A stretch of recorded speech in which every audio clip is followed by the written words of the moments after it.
किसी ने क्या खूब कहा है कि सूरज और बाप की गर्मी को बर्दाश्त करना सीखो।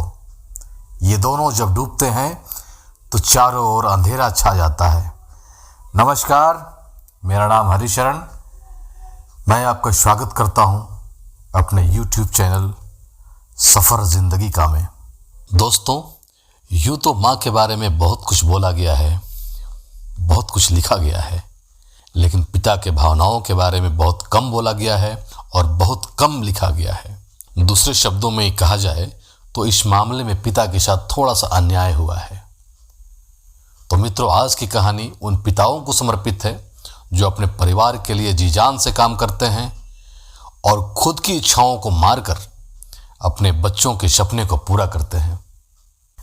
यह कहानी शुरू होती है जब रोहन घर से गुस्से में बड़बड़ाते हुए निकल आया था और बस स्टैंड की तरफ आगे बढ़ने लगा। रोहन मन ही मन बड़बड़ा रहा था, पता नहीं कितने पैसे छुपा के रखे हैं, लेकिन मेरे लिए एक बाइक नहीं ले सकते। अब मैं यहाँ से चला जाऊँगा और तब तक वापस नहीं आऊँगा जब तक मैं खुद के पैसों से बाइक नहीं खरीद लेता। इतना सोच ही रहा था, तभी रोहन के पैर में उसे कुछ चुभने का एहसास हुआ। नीचे देखा तो समझ आया कि जल्दीबाजी में वो पापा के जूते पहन आया है। उन जूतों में कील उभरी हुई थी जो रोहन के पैर में बार बार घाव किए जा रही थी, लेकिन उस समय गुस्सा अधिक था तो रोहन बड़बड़ाते हुए आगे बढ़ गया। एकाएक रोहन को याद आया कि वह पापा का पर्स भी साथ ले आया है। रोहन के खुरापाती दिमाग में एक ख्याल आया, क्यों न आज पापा का पर्स चेक किया जाए, जिसे आज तक उन्होंने किसी को हाथ तक नहीं लगाने दिया था। पता नहीं कौन सा खजाना छुपा है इस पर्स में जो किसी को हाथ नहीं लगाने देते थे। जब रोहन ने पापा का वह पुराना पर्स खोलकर देखा तो उसमें पैसे तो नहीं मिले, लेकिन पैसों की जगह पर एक डायरी रखी हुई थी। तब रोहन ने सोचा, ओह, तो यहाँ खजाना छुपा कर रखा है। रोहन समझ रहा था कि यहाँ पापा ने लिखा होगा कि किससे कितने पैसे लेने हैं और किसको कितने पैसे दिए हैं, लेकिन रोहन गलत था। जब उसने उस छोटी सी डायरी का पहला पेज खोलकर देखा तो वहाँ पर जो लिखा था वह थोड़ा सीरियस कर देने वाला था। डायरी में जो लिखा था उसे पढ़ने के बाद रोहन के चेहरे पर जो एक्सप्रेशन थे वह गायब हो चुके थे, क्योंकि डायरी में वैसा कुछ नहीं था जैसा रोहन सोच रहा था। वहाँ पर उन पैसों का हिसाब लिखा हुआ था जो अलग अलग कामों के लिए अलग अलग लोगों से उधार लिए गए थे। उस लिस्ट में कंप्यूटर के नाम पर भी पैसे लिए गए थे। कुछ यूँ लिखा था, 50,000 बेटे के कंप्यूटर के लिए। यह वही कंप्यूटर है जिसे रोहन आज तक यूज कर रहा है, लेकिन रोहन को यह पता नहीं था उस कंप्यूटर को खरीदने के लिए पैसे कहाँ से आए थे। लेकिन आज पता चल रहा था। रोहन को आज भी याद है जब उसने पहली बार कैमरे के लिए जिद की थी, जो उसके पापा ने उसे 2 हफ्ते बाद उसके बर्थडे पर ला कर दिया था, जिसे देखकर वह बहुत खुश हुआ था। और उसे खुश देखकर उससे कहीं ज़्यादा अगर कोई खुश था तो वह थे उसके पापा। अब उसके चेहरे से गुस्सा एकदम गायब हो चुका था।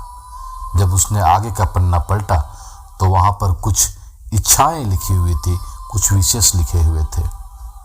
पहली जो विश थी उसमें जो लिखा हुआ था, अच्छे जूते पहनना। यह बात रोहन के कुछ समझ नहीं आई। तभी रोहन के पांव अचानक सड़क पर भरे हुए पानी पर जा पड़ा और तभी रोहन के पांव में कुछ गीलापन का एहसास हुआ। जब रोहन ने जूता उतार कर देखा तो उसका तला टूटा हुआ था। यह देखकर रोहन को डायरी में लिखी बात याद आ गई। तभी उसे माँ पापा की कही बातें भी याद आ रही थी कि कैसे माँ जब कहा करती थी पापा से, अब तो जूते पुराने हो गए, नए ले लीजिए, तो पापा अक्सर यह कहकर टाल दिया करते थे, जूते अभी और चलेंगे, अभी कुछ दिन पहले ही तो लिए थे। रोहन को आज समझ आ रहा था कि और कितने दिन चलेंगे। साथ ही साथ यह भी समझ रहा था कि पापा पर्स क्यों छुपा कर रखते थे। तभी उस डायरी को पढ़ते हुए बस स्टैंड पर पड़ी बेंच पर आकर रोहन बैठ गया। अब उस डायरी का आखिरी पन्ना बचा हुआ था। उस पन्ने को जब उसने पलट कर देखा तो वहाँ कल की डेट लिखी हुई थी। तारीख के नीचे लिखा हुआ था 50,000 रुपये बाइक के लिए। बस रोहन इतना पढ़ा और दिमाग सन्न रह गया। अब रोहन के मन में कोई शिकवा गिला नहीं बचा था। अब उसकी आंखों से आंसू चले जा रहे थे। रोहन को आज तक नहीं पता तब वह क्यों रोए जा रहा था। अब रोहन जल्दी से घर की तरफ भागा, लेकिन जूतों की वह कील पांव में अब तक घाव बनाने में कामयाब हो चुकी थी। उसने जूतों को रास्ते में ही निकाल कर फेंक दिया और भागते लड़खड़ाते हुए घर जा पहुंचा, लेकिन पापा घर पर नहीं थे। रोहन समझ गया वह कहाँ थे। वह सीधा पास वाली बाइक एजेंसी की तरफ भागा। पता नहीं आज कहाँ से इतनी ताकत आ गई थी कि रोहन भागते हुए थक नहीं रहा था, वह भी बिन जूतों के नंगे पैर। जैसे तैसे रोहन बाइक एजेंसी पर पहुंचा। पापा वहीं थे। रोहन ने पापा को दौड़कर गले लगा लिया और रोहन की आंखों से आंसू रुकने का नाम ही नहीं ले रहे थे। पापा समझ नहीं पा रहे थे आखिर हो क्या रहा है, वह क्यों रो रहा है। रोहन ने पापा से कहा, पापा मुझे मोटरसाइकिल नहीं चाहिए, आप अपने लिए जूते ले लीजिए। अब आज से मैं जो भी करूँगा अपनी मेहनत से अपने बलबूते पर पढ़कर करूँगा। दोस्तों बस इतनी सी थी ये कहानी। नमस्कार, जय हिंद।